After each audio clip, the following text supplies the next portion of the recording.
In this vast cosmic arena, we all share a common home, our planet Earth, which is beautiful, mysterious, and marvelous, which intertwines every life that calls this planet home.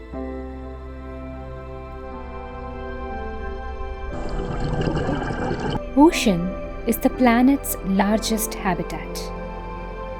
They are home to millions of plants and animals, from tiny fish to gigantic whales. Oceans also help to regulate the global climate. Human-induced climate change has resulted in increase in ocean temperatures more and more since the year 1980. And warmer waters lead to a range of consequences, from rising sea levels to more frequent powerful storms to forest fires all around the globe. This is the tale of an ocean which was once a vast lake. An ocean which continues to warm twice as fast as rest of the globe. This is the story of Arctic Ocean and its people.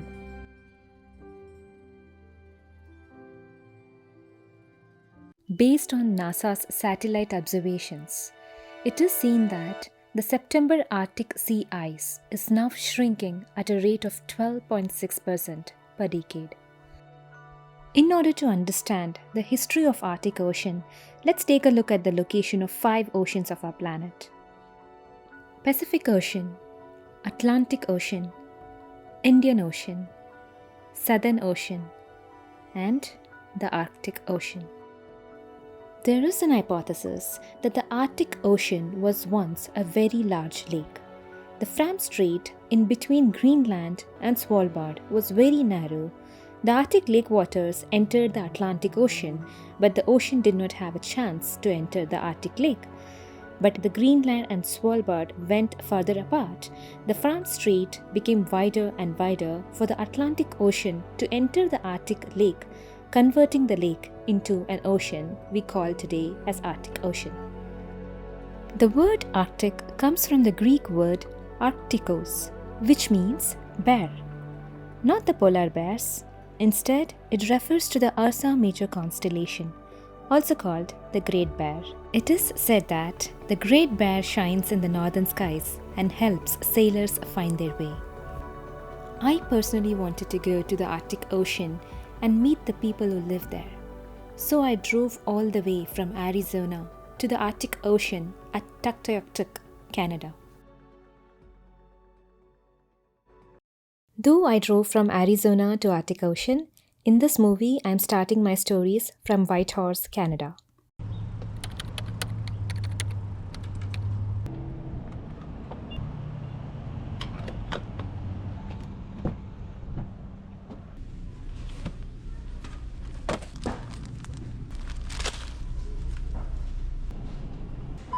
Welcome to Walmart. And finally, the time has arrived to go to the Arctic Ocean. Driving on the Dempster Highway is known to be one of the best road trips in the world.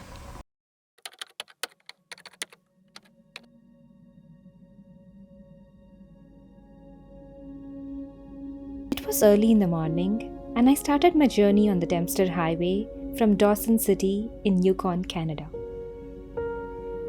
The Dempster Highway is 874 kilometers long. It starts here at the Dawson City and ends at the Arctic Ocean.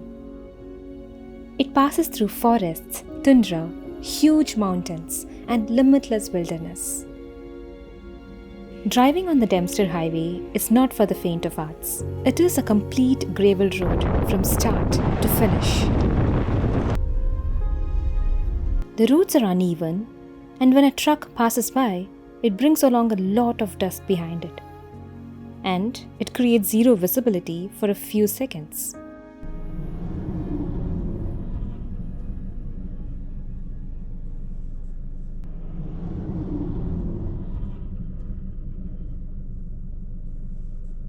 And And this is the state of my car 1 hour into Dempster Highway.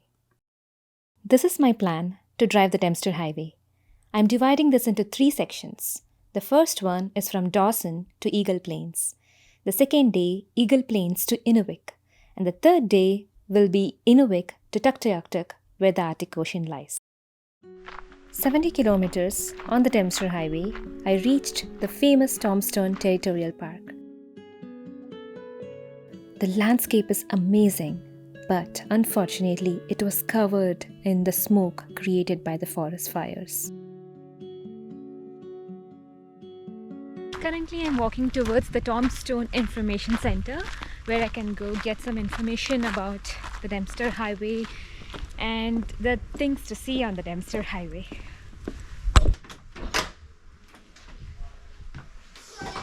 Where can I see that?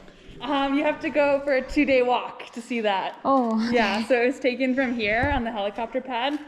Tombstone, okay. Yeah, but if it wasn't so smoky, I would say you can see the same mountain, not the same view, but the same mountain from the lookout up here. The Goldstone Trail? So the Tombstone Oh, okay, Point right up here.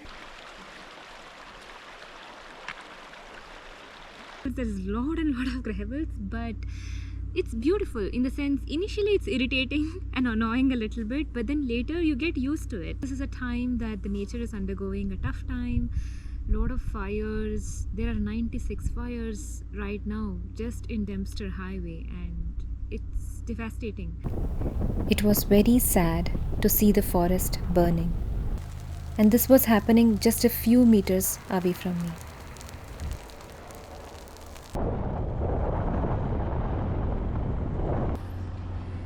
She is totally damaged. Oh my god. Okay, this is Eagle Plains Firestone Service. There are only a few stops to fill gas on Dempster Highway, and some of the stations might or might not have fuel. So it is very important to fill your car full tank wherever you see a gas station.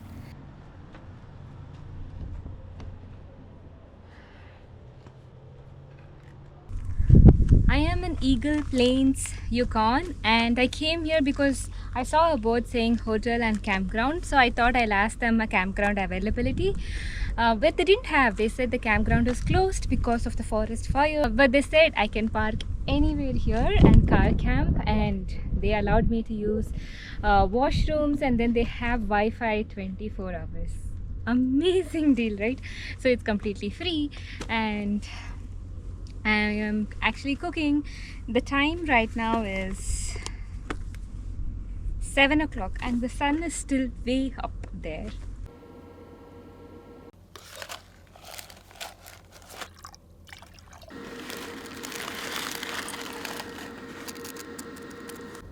My car's name is Stardust, and looks like she found a new friend for herself.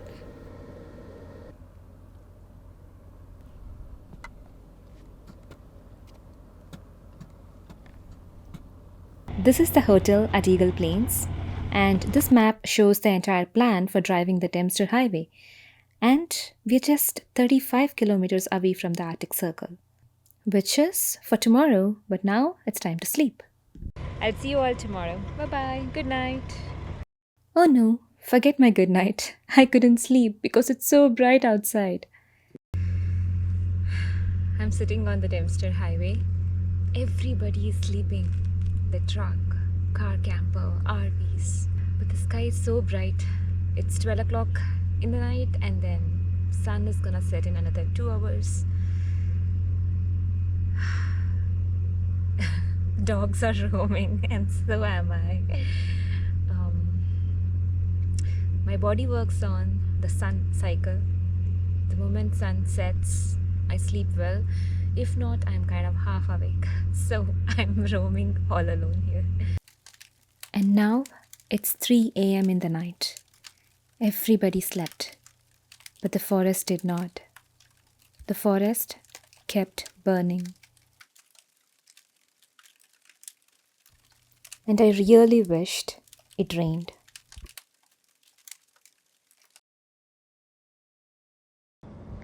I had my quick breakfast and started driving. And just 30 minutes from Eagle Plains, I reached.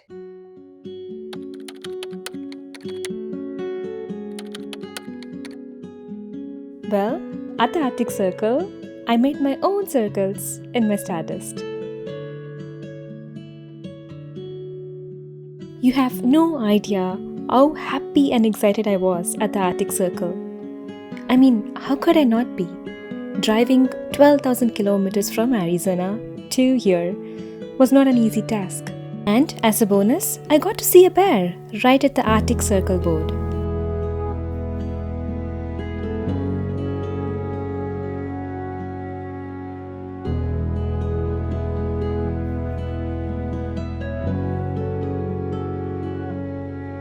Say hi to the prairie dog. They're all over the Dempster Highway. As I kept driving, I saw a lot of flat tires on the road. Hi, it's super windy here. I just exited Yukon and entered Northwest Territories. It's a state in Canada. I think I just got very lucky that day. I saw a bear at the Arctic Circle board, and now I'm seeing a group of caribous in the Yukon Northwest Territory border. And today it was clear and beautiful. No more forest fires in Northwestern Territories. Wait, I'm not driving this fast. It's actually a time-lapse video. And on the Dempster Highway, you cannot drive this fast, unless you're okay with a flat tire.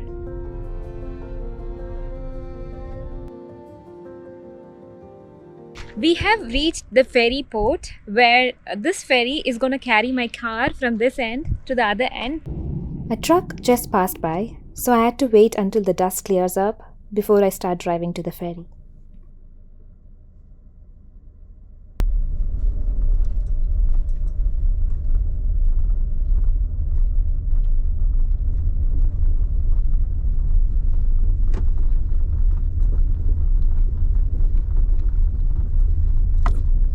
So, the crazy me, I wanted to fly the drone when I'm crossing the river, but I could not, I forgot. So, I decided to do that in the second river crossing. There is this big ship and cars are going away. I wanted to take this $1 million clip of my car entering the ship. And I ended up losing my drone to the water. And this is how it goes.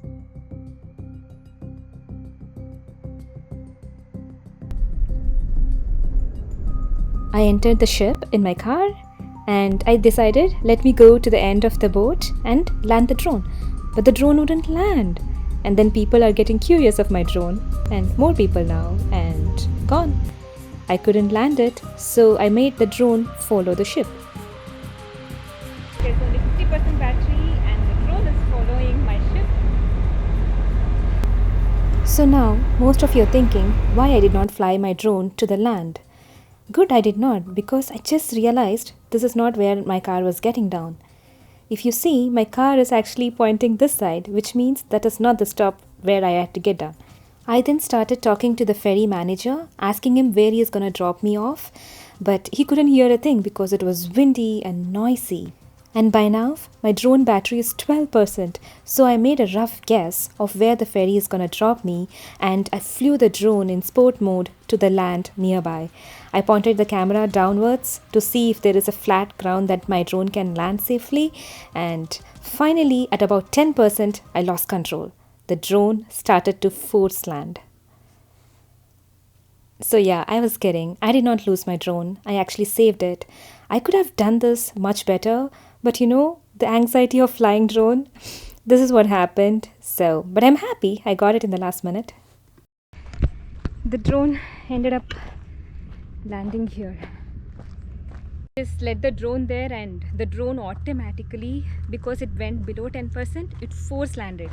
So if I had not brought near the land, it would have force landed in the water, and I can't believe that. I don't want that. But yeah, I got the drone. The drone is safe. The wings and the camera, everything is safe. So happy. And now it's 2 hours to Inuvik. I'm so hungry. Let's get going. As I kept approaching Inuvik, the roads got better and better. They were cement road, and I was quite surprised to see how developed Inuvik city was. There was a huge grocery store called the North Mart, and it had everything. I was so hungry and I got some food to eat.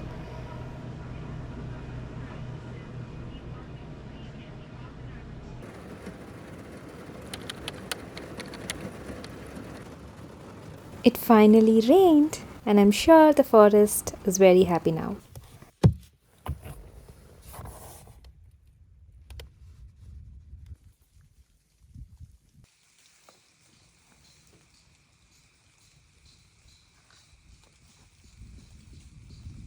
And I kept thinking now the gravel road is going to be more slippery because of all the rains. And every single family that I met kept asking, how come my car did not have a flat tire yet? So that slowly started to bother me, so I went to see a mechanic. So I have a Subaru Outback. Yeah. And I'm driving to the Tuk. I wanted to know if you have any spare tire for it. Nothing has happened so far, but I have a dummy spare. If I get stuck somewhere, I just wanted to see if you have anything. Well, we could look. Driving all by yourself? Yeah, by myself. So it's holding good so far. But I don't know if I have a rim. you don't have it? Let's check.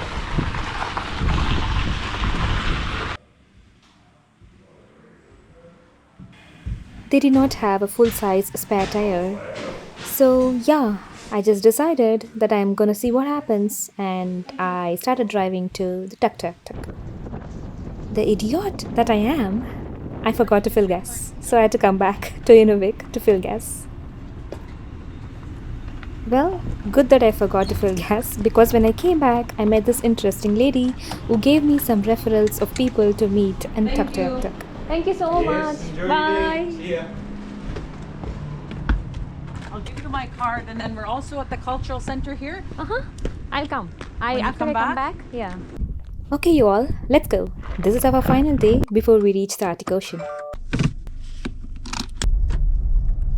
This was my most happiest day on the Dempster Highway. I mean, the weather was perfect. It was green everywhere. The tundra was so impressive, and I changed my dress because the previous attire did not match to my mood and the situation. So I just wore a dress and started flying in the Dempster Highway.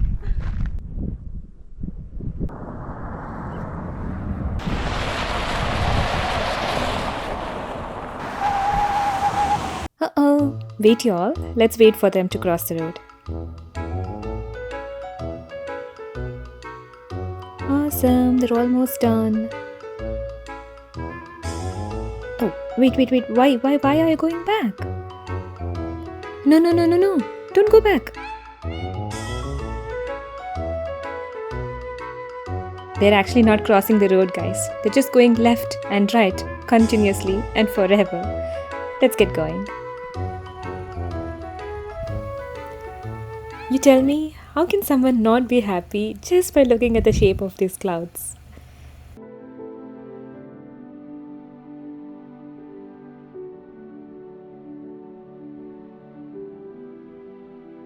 Do you want to know what these tiny lakes in the maps look like in real?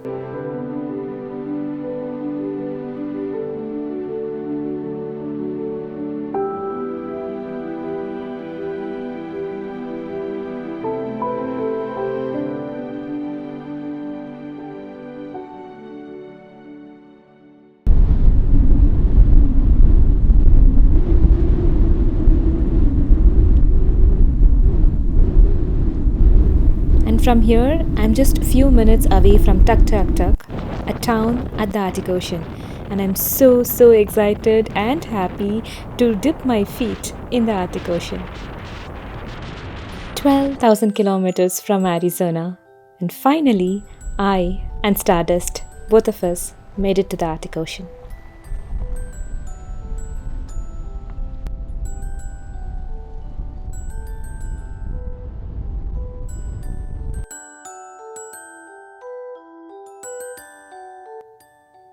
And no words can express how I felt when I dipped my toe in the Arctic Ocean.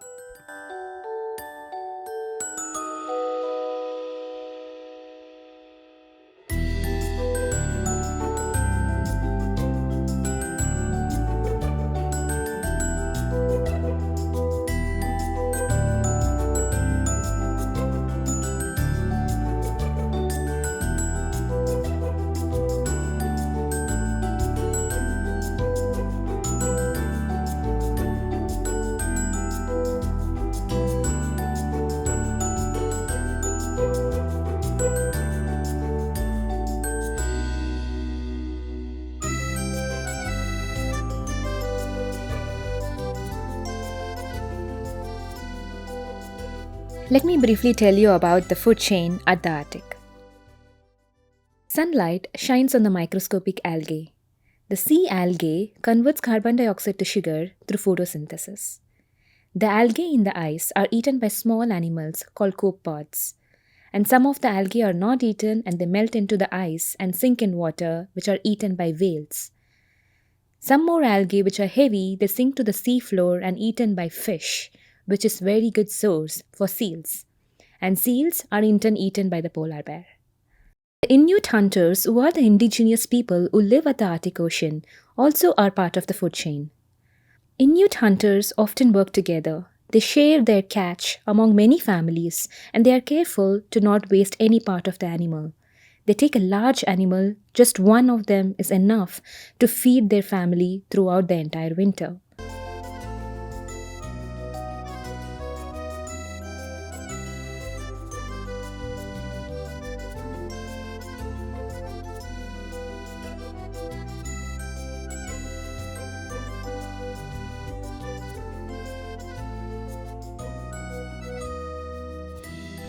I hadn't eaten anything since morning since I was enjoying the day. So for dinner, I made spicy egg fry and I saw a rainbow. I also met beautiful people at the Arctic Ocean and we spent time together talking our It's stories. 12:01. 12:01, yeah. Wow. It doesn't get dark at all, right? Even sun sets at 1:30 Yes. and it rises at 4:30. So it doesn't. Yeah. That is unreal.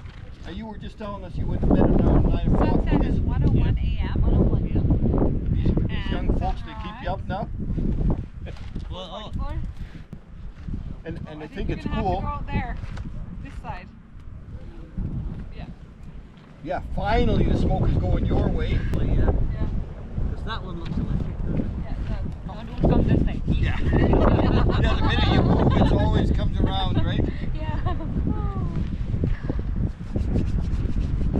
At the Arctic summer, the sun doesn't set at all. It comes close to the horizon and then goes left to right and then rises back again. It never really sets below the horizon. What happened to your van?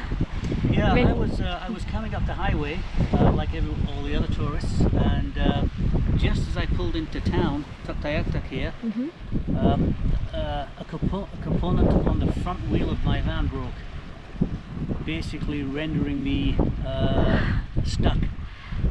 So I did manage to find the source of repair, but the parts to fix the problem had to come from Edmonton, and it took 10 days to get them here. Wow.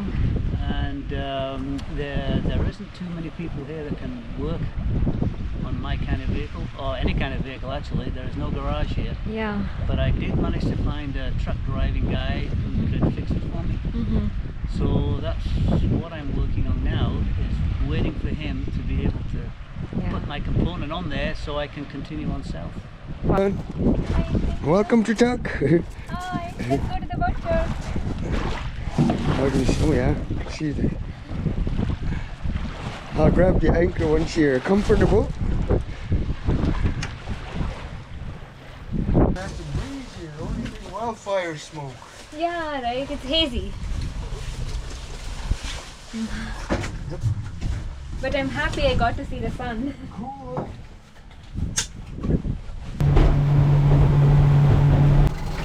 Today, I'm going to take you all to show one of the natural wonder of this world. The pingos of the Arctic. When you walk on the Arctic tundra, all you see is a green ground. But do you know what is beneath it? It has permanently frozen ice called permafrost, just like this. When the lake on the permafrost dries slowly, the permafrost layer takes over the top surface. The brown sediment that you see starts to freeze from bottom and top, and the remaining water that gets trapped within the sediment layer freezes because of the permafrost, and it slowly expands, pushing the ground into a cone-like shape and finally forms a pingo. This pingo in Tuktoyaktuk is the world's second largest pingu, and it is 161 feet tall.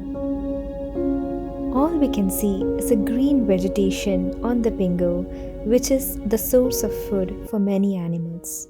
But beneath it, there is a strong ice core. After the boat tour, I took a walk in the city and met a few locals, and I was just listening to their stories. Hi. This is Dr. Outback. We're sitting at the bench. Yeah, and Shirley, right? Shirley. Shirley. Divya. Divya. Hi, everyone. It's so nice to meet Shirley. I'm listening and talking to her about the stories of Dr. Outback. The last night at the Arctic Ocean, I camped with two beautiful and kind people, and I will never forget them in my lifetime. There are two grocery stores in Tuktoyaktuk, and I was quite surprised seeing the variety of items that was there in the store, given the difficulty of bringing them from mainland Canada. Have you wondered how the people of Tuktoyaktuk get water? The trucks that come on the Dempster Highway carry water and supply water frequently to the households in Tuktoyaktuk.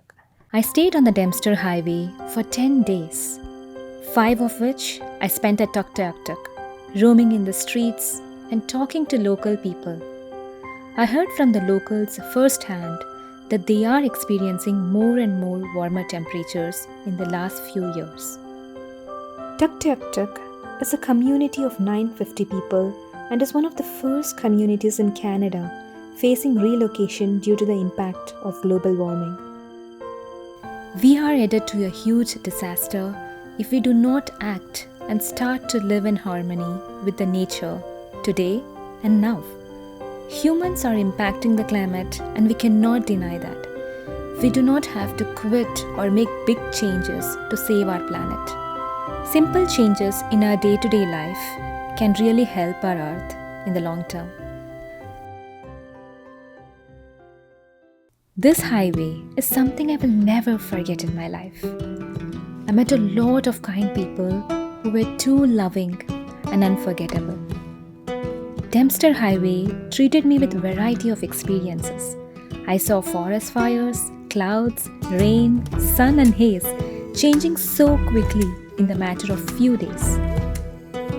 I developed deep love for the gravel roads on the highway and absolutely missed it when I exited the highway. I wrote letters to family and friends and posted it at the Arctic Ocean.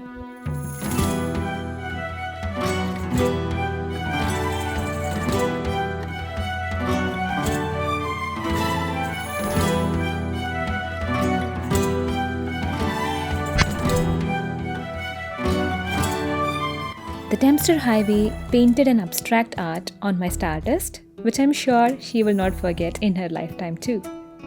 My heart was so warm when I was editing this movie. It felt as though I relived these memories again.